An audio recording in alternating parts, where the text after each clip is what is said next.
नमस्कार मित्रांनो, मी शिवम पवार. मित्रांनो, महाराष्ट्राचा अर्थसंकल्प 2024-25चा जो सादर झालेला आहे त्यामध्ये गरिबांसाठी 12 योजनांचे महत्त्वपूर्ण निर्णय घेण्यात आलेले आहेत. यामध्ये कोणाला फायदा होणार आहे या व्हिडिओमध्ये आपण पाहूयात. मित्रांनो, तुम्ही पाहू शकता अतिरिक्त अर्थसंकल्प 2024-25 दुर्बल घटकांसाठी विविध योजना.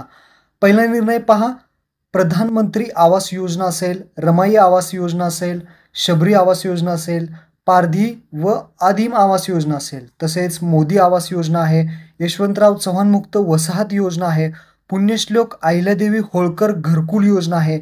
या सर्व योजनांच्या माध्यमातून पुढील 5 वर्षात 35,40,491 घरकुल बांधण्यात येणार आहे असं या पहिल्या निर्णयामध्ये सांगण्यात आलेलं आहे. पुढचा निर्णय आहे सन 2024-25 साठी स्वच्छ भारत अभियान ग्रामीणच्या दुसऱ्या टप्प्यासाठी 1,886 कोटी 84 लाख निधीची तरतूद जी आहे ते केलेली आहे. पुढचा निर्णय पहा, सर्व स्वरूपातील सार्वत्रिक दारिद्र्य नाहीसे करणे हे शाश्वत विकास ध्येय साध्य करण्याचा निश्चय.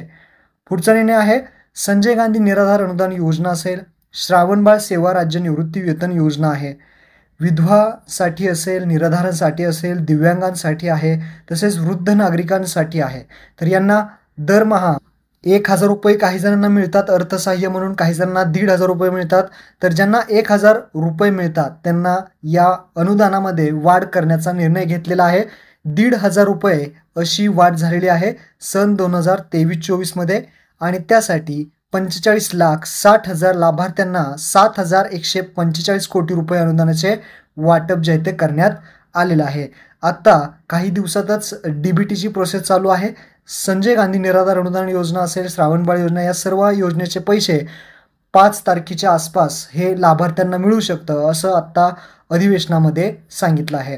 पुढचा निर्णय आहे पानपिंपरी आणि मुसळीचे उत्पादन करणाऱ्या बारी समाजाच्या आर्थिक, सामाजिक, शैक्षणिक विकासासाठी संत श्री रूपलाल महाराज आर्थिक विकास महामंडळाची स्थापना जी आहे ते होणार आहे. पुढचा निर्णय आहे दिव्यांग व्यक्तींसाठी धर्मवीर आनंद दिघे घरकुल योजना ही सुरू होणार आहे.